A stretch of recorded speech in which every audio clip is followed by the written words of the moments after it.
Hello YouTube, and welcome to another potential project. And here we are today with a Manor kestrel. Look at that, a Manor kestrel.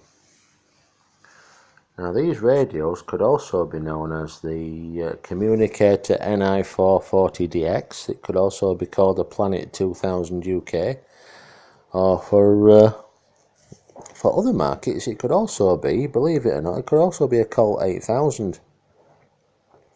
So a Manor kestrel was only one guise that this radio came in, and as we'll see very shortly, it's a Cybernet boarded radio, and that's borne out by the ubiquitous Cybernet 2-pin power socket. And that's the back panel. There's the external and PA speaker. You've got the attenuated switch, and you've got the SO239. So this is a radio that came to me from a good friend of mine, Paul. So thanks to Paul. Here's a shout out to Paul for giving us the opportunity to demonstrate another restoration project even. So we're projecting that we're going to be projecting some projects. So there you go. It's not in bad shape, to be honest. The bezel will stand a repair. It'll stand being repaired. There's some little bits of dinks and dents and damage, but this radio's early to mid 80s, but it's nothing I can't repair. So I've got the casing screws out of it already, because what I've done is I've had a look inside, and I'll show you the component side of the board first.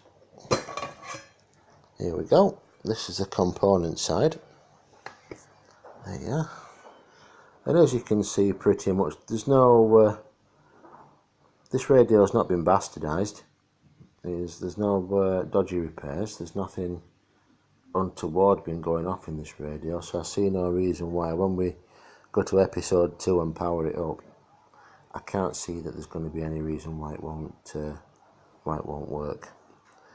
I do have a variable power supply, so I'll wake it up gently like you do. Moving on to the component side.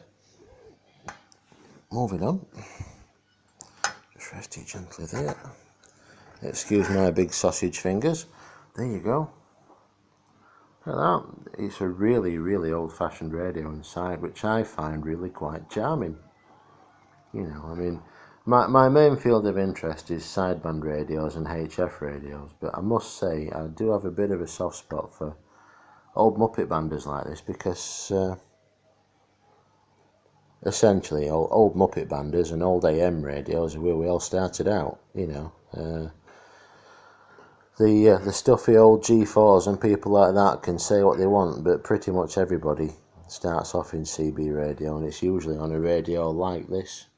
As you can see, there's the old-fashioned relay there, the old-fashioned output stage.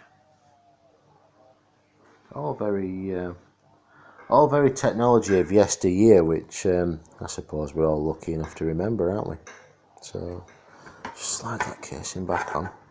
I've cheated a bit by having the casings unscrewed already. I went in there primarily to check the clearance for the thumb screws. I've just ordered some thumb screws. It didn't come with a bracket. It's got the original microphone and power lead. It didn't come with a bracket, but I did have a bracket in stock for this radio. And what I can tell you is that, bizarrely enough, this Cybernet radio fits a bracket that I have in stock for a Cobra 29. So if anybody needs a bracket for a Cybernet chassis of this ilk, then what I can tell you is that it does fit a Cobra 29 bracket exactly, millimetre perfect. So especially when you endeavour to put the thumb screws in. So it's going to be a cosmetic restoration, because I believe this radio to be working. It's going to be a cosmetic restoration, in possibly the similar vein to the 3900 that I did, the Superstar. It's going to be a cosmetic restoration. I'm going to source some black crackle finish paint for the casings, and then I'm going to probably I'm going to repair the bezel and then decide whether I'm going to repolish the natural plastic finish of it, or I'll decide once I've repaired it what I'm going to do, whether I'm going to give it a makeover with some spray paint.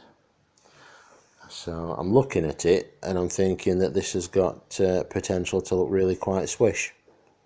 So stick around for part 2, where we'll fire it up and we'll have a listen, we'll run it through an aerial and we'll see exactly what we can hear. Muppet Band at this part of the country that I'm in is usually quite busy. So we'll fire it up and we'll see what we can do, and we'll see what we can hear. It's got the original microphone with it as well, so that'll be interesting.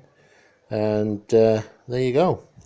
That's part 1 of the Manor kestrel restoration project. Sorry about the shaky hands. Cheerio, YouTube. 7-3.